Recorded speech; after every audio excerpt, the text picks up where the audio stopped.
My sister isn't who I thought she was. Part 1. It all started so innocently. My name is Jessica. I'm 32. I live in Portland, work as a manager at a small insurance company, and spend most of my evenings reading, cleaning, or catching up on shows. Boring, right? But the truth is, I've always been okay with boring. Because for me, boring means safe. My little sister Kelly? She's the opposite of boring. Kelly is chaos. Beautiful magnetic chaos. She's 8 years younger than me, but somehow she's always been the one people notice first. Even as kids, she had this spark that drew everyone in: teachers, neighbors, strangers in the grocery store. She was bold, charming, impossible to ignore. And I was the responsible one, the fixer, the one who followed behind, cleaning up her messes. 2 years ago, Kelly graduated college. She was living in a cramped studio apartment, working a barista job she hated, dating men she barely liked, and pretending she had it all figured out. But I knew her voice well enough to recognize the cracks. "Jess," she said on the phone one evening, trying to sound cheerful, "do you think maybe I could stay with you? Just for a while. Until I figure out my next step." "Of course," I said instantly. "Pack your stuff. You can stay as long as you need." I was excited. Truthfully, I'd missed her. She moved in the following weekend. I can still picture it. Her bright yellow duffel bag, a mountain of mismatched clothes, a dying houseplant she named Larry, and her old guitar still covered in the same stickers she'd had in college. She walked into my house humming, her hair in a messy bun, wearing ripped jeans and a hoodie that swallowed her whole. She plopped onto my couch like she'd lived there forever and said with a grin, "This is gonna be great." Like a sitcom. I called dibs on the big bathroom. And for a while it was great. We built little routines. Saturday brunches at the diner around the corner, late-night movie marathons with popcorn, morning coffee together before work, mine with cream, hers with oat milk and way too much sugar. Sometimes she'd sit cross-legged on my bed, telling me about her dreams, starting a lifestyle blog, maybe opening her own boutique someday. Her eyes would light up when she talked about it, and I believed in her. For the first time in years, I felt like I had my little sister back. Looking back now, I wonder if I was so desperate for that feeling, I ignored the small cracks that were already starting to show. Part 2. The red flags I didn't want to see. It started small. So small I brushed it off. The first time I came home earlier than usual. 2 wine glasses on the coffee table. But I'd only left one. "Had a friend over?" I asked. She shrugged, casual. "Yeah, just a friend. Don't worry about it." Then came the late-night calls. I'd wake up at 2 a.m. and hear her whispering in the hallway, her laughter soft but strange, like she didn't want me to hear. When I asked who it was, she'd wave me off. "Relax, Jess. It's just a friend." Then came the strangers. One Thursday evening, I walked in to find 2 guys in my kitchen, drinking my beer. "Who are they?" I demanded. Kelly, perched on the counter in leggings and an oversized hoodie, said cheerfully, "Oh, this is Travis and Dylan. They're cool." "Chill, Jess." "Cool." They were strangers. In my house. Then there were the mood swings. Some days she was glowing, helping me cook, talking about starting yoga, joking about redecorating her room. The next day she'd be shut in her room for hours, ignoring my knocks, emerging only to grab a soda and disappear again. And then there were the nights out. At first it was normal, just grabbing drinks with friends. But soon she was out almost every night, coming home at 2 a.m., then 3, then not at all. "Kelly, this isn't sustainable," I told her one morning as she staggered into the kitchen, sunglasses on indoors, smelling of perfume and cigarettes. "Jess, I'm fine," she said, pouring herself a giant glass of orange juice. You worry too much. But I wasn't fine. I was scared. Then came the night that changed everything. It was Friday. I'd ordered pizza for us, thinking we could have a sister night. I walked through the front door and froze. 5 men. All strangers. In my living room. Kelly was on the couch, laughing in tiny shorts and a tank top, one guy's arm around her, another playing with her hair like they'd known each other forever. What the hell is this?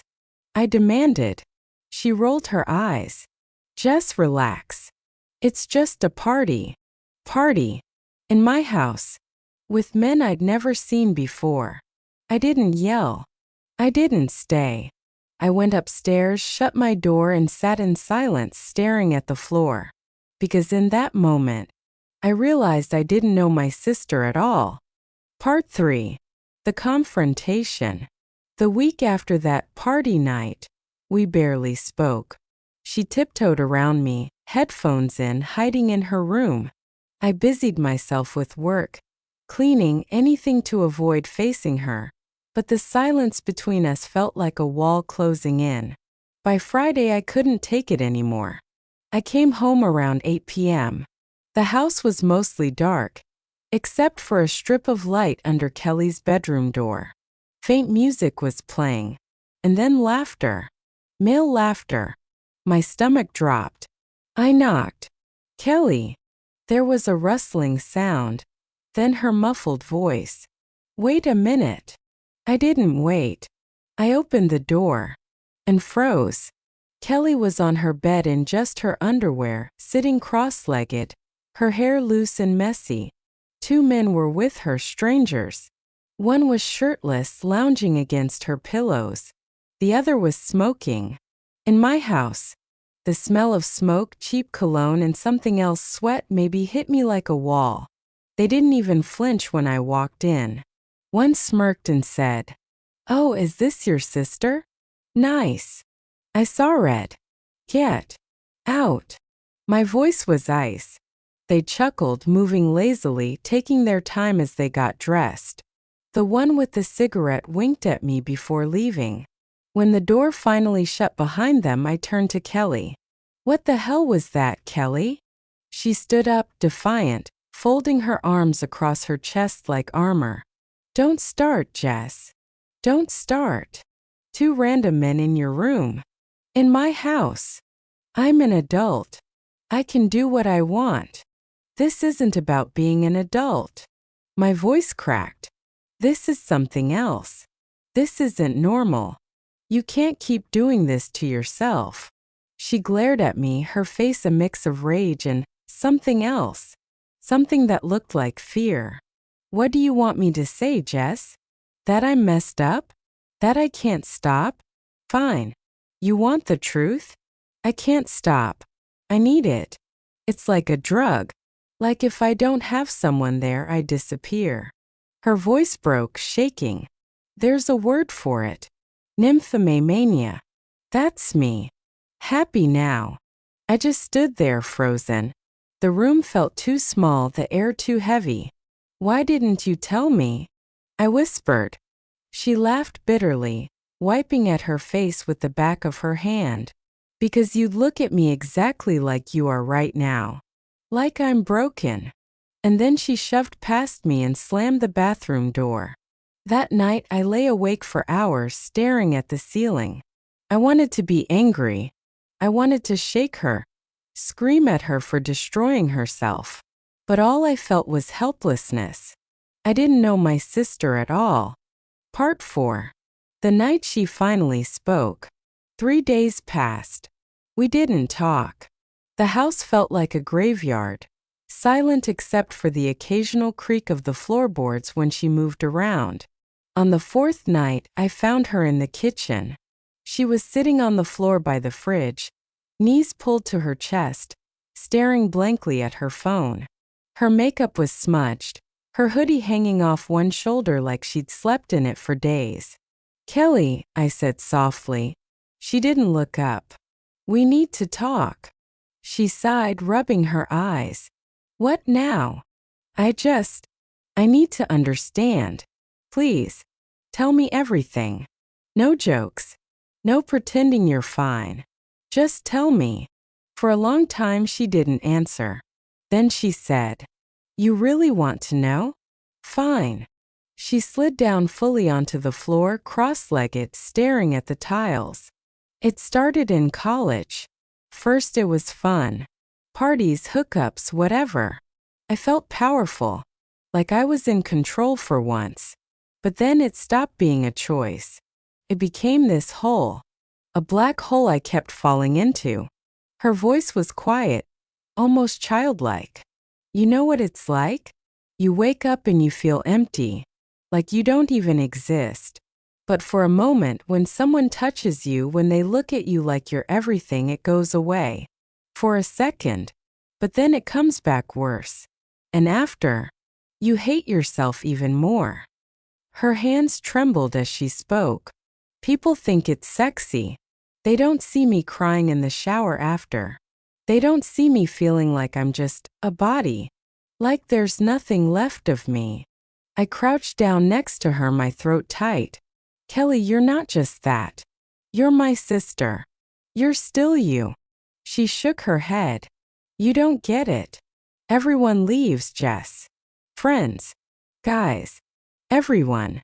Nobody stays with someone like me. Why would they? Her words hit me like a punch. I reached for her hand. Then I'll stay, I said, my voice shaking. Even if it's messy. Even if it's hard. I'm not leaving you. She stared at me, her face wet with tears, like she didn't believe anyone could mean those words. For the first time in weeks, she leaned against me and didn't pull away. We sat there on the cold kitchen floor in silence, until the hum of the fridge was the only sound in the room. Part 5. A new beginning. Or maybe just the first step. The next morning, I woke up earlier than usual. I couldn't stop thinking about everything Kelly had said on that kitchen floor. About the emptiness, the black hole, the way she hated herself. I felt helpless but also strangely determined. I made coffee and sat at the kitchen table waiting for her. I had a notebook in front of me. My fixer mode had officially kicked in. When she finally came downstairs, hair a tangled mess, wearing the same hoodie from the night before, she gave me a wary look. Oh God, Jess. Why do you look like you're about to give me a TED Talk? Sit, I said gently, sliding a mug toward her. Please. We need a plan. A plan for what? Fixing me? She scoffed. Not fixing. Helping, I said softer. She hesitated, then sat across from me, wrapping her hands around the warm coffee mug. We can't keep pretending this isn't happening, I said. You need real help. A therapist. Maybe a support group. And I'll be here. Every step. But you have to want it, Kelly. She stared into her cup for what felt like an eternity. Then, barely above a whisper, she said, "And if it doesn't work? Then we try again," I said. And again. As many times as it takes. I'm not leaving. For the first time in a long time, she didn't argue. That week, we started with small steps. I found her a therapist who specialized in compulsive behaviors. I sat next to her as she made the appointment, holding her hand when her voice shook on the phone. We went through her room together, clearing out things that reminded her of those nights. Old clothes, photos, even certain playlists she said triggered her. She didn't talk much while we worked, but I noticed her breathing get easier when the room started to look less like a battlefield and more like hers. We set boundaries. She promised to be honest when she felt the urge creeping in. I promised to listen without judgment. It wasn't perfect. The first week she relapsed. Came home at 3 a.m., makeup smudged, mascara streaked down her face. I found her sitting on the kitchen floor, knees pulled to her chest. I messed up, she whispered. I'm disgusting. I knelt beside her, pulling her into my arms. You're not disgusting. You're human. One step at a time, remember. She cried until she fell asleep against me. But there were victories too. Her second therapy session? She came out with red eyes, but she hugged me, really hugged me, and said, it felt good to say it out loud. She started journaling. Little pages filled with messy handwriting about her feelings, her triggers, her day. She didn't let me read them, but I didn't need to. Just seeing her try made me want to cry. We began having check-in dinners every Sunday. No phones, no distractions, just talking. Sometimes it was heavy. Sometimes it was just gossip about TV shows. But it was connection. Real connection. One night, as we sat on the couch watching some mindless reality show, Kelly leaned against me and said quietly, you know, I keep waiting for you to give up on me. Everyone does, eventually. I turned to her, my throat tight. I'm not everyone, Kelly. I'm your sister. And I'm not going anywhere. She didn't answer. But she didn't need to. The way she rested her head on my shoulder said everything. This isn't a happy ending story. It's not about fixing her overnight. It's about staying. Even when leaving would be easier. When I look at Kelly now, I don't see a label. I see someone brave enough to fight a war inside herself every single day. And if all I can do is hold her hand while she fights, then I will. Because she's my sister. And I won't let her get lost.